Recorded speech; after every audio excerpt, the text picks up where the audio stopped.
When he was first chosen by President Trump to be the next Labor Secretary of the United States, well, tongues were already a wagging, because on the corporate side, they loved him. A guy who wanted to get a handle on unions and their untoward influence at the time to just jack up wages and force a lot of businesses well out of business.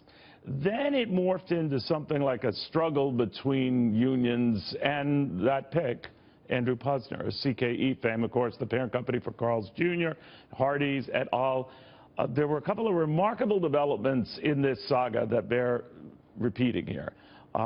His confirmation hearings were delayed no fewer than 4 times, and that allowed many who were monitoring very, very closely to gather all they could on him, dating back to a marriage that had ended decades earlier.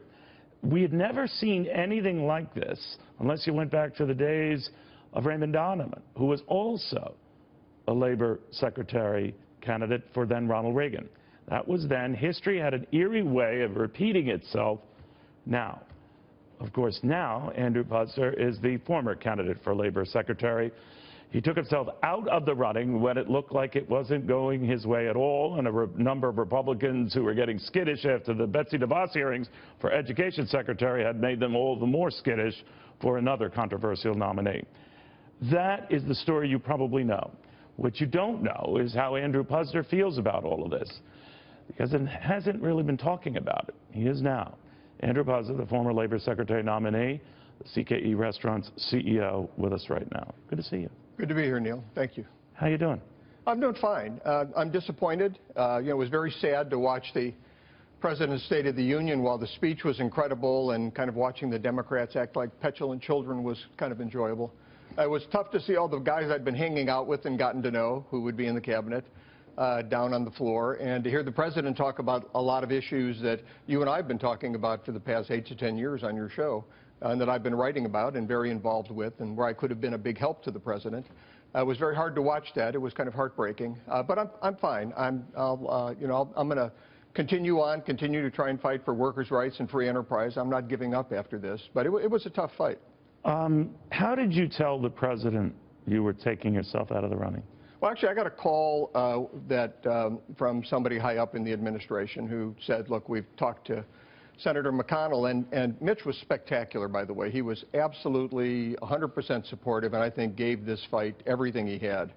But he didn't think he could get the votes, and because of the delay, the hearing delays, which you mentioned, which were unfortunate. A lot of the press was that I hadn't filed my ethics paper, but in fact, we'd filed that form in early January, but we couldn't get the Office of Government Ethics to respond until probably middle of February. Well, it allowed them plenty of time to get a lot of stuff on you. It did. It was a delay that was very unfortunate. I think I would have been confirmed had the hearing gone as originally scheduled.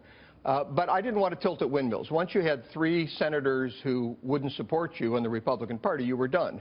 So who told you were done? Did you tell you were done, or did Mitch McConnell convey to the administration this guy's done? No, the administration called and said, look, if you want to do the hearing, we're behind you. Because I actually had offered to drop out earlier when all of these allegations came forward, because I didn't want to hurt the President, not because I didn't want to fight it. Which allegation, though? No, allegations about our business oppressing workers' rights, right. Allegations about from the divorce back in the 80s, and I didn't want that to hurt the President. Were you surprised that one even came up? That was decades old. Well, I was particularly surprised because my ex-wife has admitted to many people, has admitted to media outlets, had written to the committee, has written to me many times, admitting that those allegations simply weren't true. We should preface here, there were allegations at the time. This goes back to the mid-'80s of abuse. Yes. Now, your wife, Lisa, with whom I chatted yesterday, she's a big fan.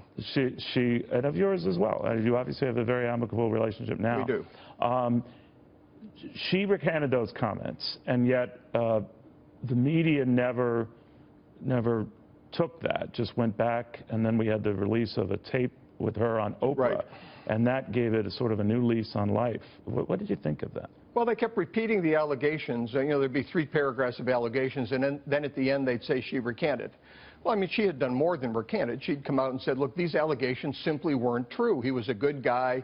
He never abused me. You had an argument, but it never resulted in any abuse. Exactly. I mean, marriages, there's a lot of arguments in every marriage. So there was never any substance to the abuse. I had always denied it. She admitted very shortly after after the divorce, that they weren't true. And so it was somewhat of a surprise that the media would go after it so strongly. This is where I want to go back and just get the story right, as I did with your former wife. Sure. That this would certainly come up in confirmation hearings. Did you talk to her? Did she to you? Because I know it's very amicable today.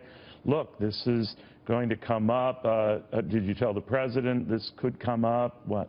Yeah, I told the administration early on, but we had Thanksgiving dinner together. My kids from my first marriage and my former wife, and my wife and our kids had Thanksgiving dinner together. All of you together? Yes, we've done this a number of times, and it's like I said, this is not the kind of relationship you would be having with somebody who had been abused, as she alleged. It's a very amicable relationship. And at Thanksgiving dinner, she said, look, if anything comes up with the Trump administration, and she wrote this to me. She actually sent me an email and a letter that said, I'll be happy to tell anybody who wants to know that these allegations were untrue. So you would think if the only two people in the world who knew whether they were true or not were saying they were untrue, you would think it wouldn't have been as big a deal as it was. But then Politico seized on it, others seized on it, and it became sort of like more of a drawing point of media attention than your views on labor or the minimum wage, right? Well, Politico was the worst. I mean, they did an interview with my former wife, and she actually called me when the interview ran in tears because she believed she'd been taken advantage of. And in fact, when they announced my withdrawal, there was a tweet from somebody who was in the newsroom, one of the reporters at Politico, saying that they broke out in applause. So you can imagine the biased nature of the coverage with respect to this issue. They really were the worst. Did you think it would come up? I thought it would come up, but I thought my former wife and I both saying, look, we're good friends, this never happened, could put it to rest. If I had been, I think the big problem here was that the left and the Democrats really didn't want a successful businessman who started out as a working class kid, who'd worked these working class jobs, who knew what it was not to come up with enough money at the end of the month, and then who had created tens of thousands of jobs and knew what it took to generate economic growth. That was really their worst nightmare for the Department of Labor. So they were going to do anything they possibly could to try and keep me out of that office, because Donald Trump, President Trump, who's a great guy and I think will be a very successful president, has the same problem. The problem is it's not that they're concerned that I would have been a bad Secretary of Labor. It's not that they're concerned that President Trump won't succeed. They're concerned we will succeed.